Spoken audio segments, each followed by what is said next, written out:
काफले और अपने समर्थकों के साथ अभी धनबाद में सिंह मेंशन के प्रत्याशी के रूप में सिद्धार्थ सिंह गौतम ने अभी अपना नामांकन भरा है और नामांकन भरकर वो अपने आवास आए हैं। हम उनसे बात करेंगे।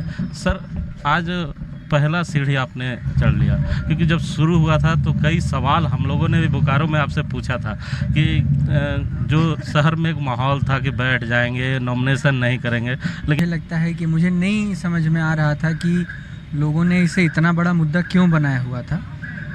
एक बार जब हमने आज से 8-9 महीने पहले ही ये फैसला कर लिया था कि हमें लोकसभा चुनाव में इस बार अपना एक प्रतिनिधित्व देना है, और मुझे नहीं समझ में आता है कि लोगों ने क्यों इस मुद्दे को इतना हाइप किया और क्यों लोगों ने तरह तरह की अफवाहें फैलाई, ये मुझे नहीं समझ में आता है।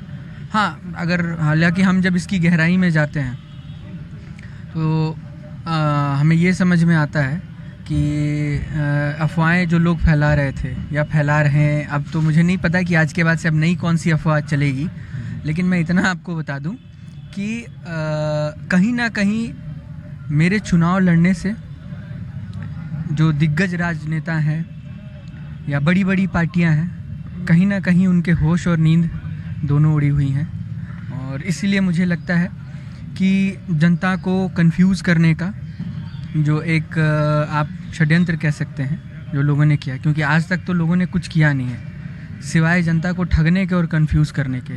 तो चुनाव में भी लोग सोच रहे थे कि जनता को कंफ्यूज करें, लेकिन जनता अब कंफ्यूज होने वाली है नहीं। और इस बार धनबाद लोकसभा का चुनाव मैं सिर्फ और सिर्फ धनबाद लोकसभा के लिए लड़ रहा हूँ, और मेरे साथ साथ धनबाद का एक एक वोटर अपने लिए चुनाव लड़ रहा है।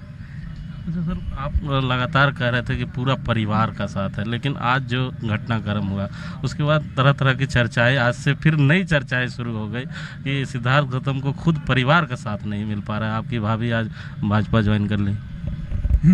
देखिए, परिवार का साथ, मेरे लिए परिवार जनता है और जनता ही मेरा परिवार है। अब रही बात कि परिवार की बात मैं करता हूँ, तो मेरी माँ भारतीय जनता पार्टी में पिछले करीब 15 साल से हैं।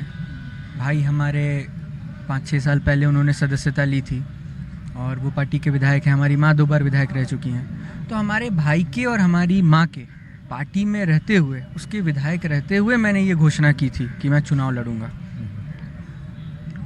तो मैं समझता हूँ कि एक परिवार में रह करके यह ज़रूरी नहीं है कि सब लोगों की राजनीतिक सोच जो है वो एक जैसी हो। मेरी राजनीतिक सोच कुछ इतर है और मेरा जो मकसद है वो कुछ और है। कितना नुकसान होगा सर? मैं आपको बता दूं, मुझे इससे फ़ायदा होगा।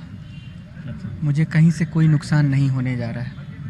और आज हमारे नामांकन के बाद आप देखेंगे आने वाले समय में धनबाद लोकसभा का जो माहौल है वो थोड़ा बदला नजर आएगा। मैं कुछ ही दिन से आपको कवर कर रहा हूं, लेकिन अभी जैसे ही नॉमिनेशन कर निकल रहे थे आप, तो आपने एक वर्ड का प्रयोग किया, मैंने सुना, बहुत मजबूती से आपने रखा कि आज मैं नामांकन दाखिल करके जब निकला हूं तो आज रात के बाद धनबाद लोकसभा का माहौल बदल जाएगा।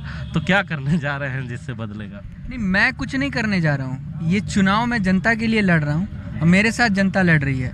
लेकिन अभी तक व्हाट्सएप, फेसबुक और जो लोग बात करते हैं और जितने भी माध्यम लोग इस्तेमाल कर सकते थे, उन्होंने एक भ्रम फैलाने का प्रयास किया कि भाई ये उठ जाएंगे, बैठ जाएंगे, या सो जाएंगे, या लेट जाएंगे। तो आज जो है वो स्थिति स्पष्ट हो गई है। अब तो मैं, अभी तक लोगों ने जो भी आकलन लगाया था या लोगों ने जो भी लोगों के मन में थी या लोग एक दूसरे को कह रहे थे, भाई मैं एक बात आपको बता दूं कि आज हमारी भाभी ने भी भारतीय जनता पार्टी ज्वाइन किया है। तो मैंने आपको बताया कि हमारे भाई भारतीय जनता पार्टी के विधायक हैं। पार्टी के क्योंकि वो सदस्य हैं और विधायक हैं, तो पार्टी का पूरा अधिकार है उनके ऊपर, अब वो चाहे जिसे ज्वाइन करा लें। लेकिन भारतीय जनता पार्टी के दबाव में मेरे भाई आ सकते हैं, मैं नहीं आ सकता हूँ।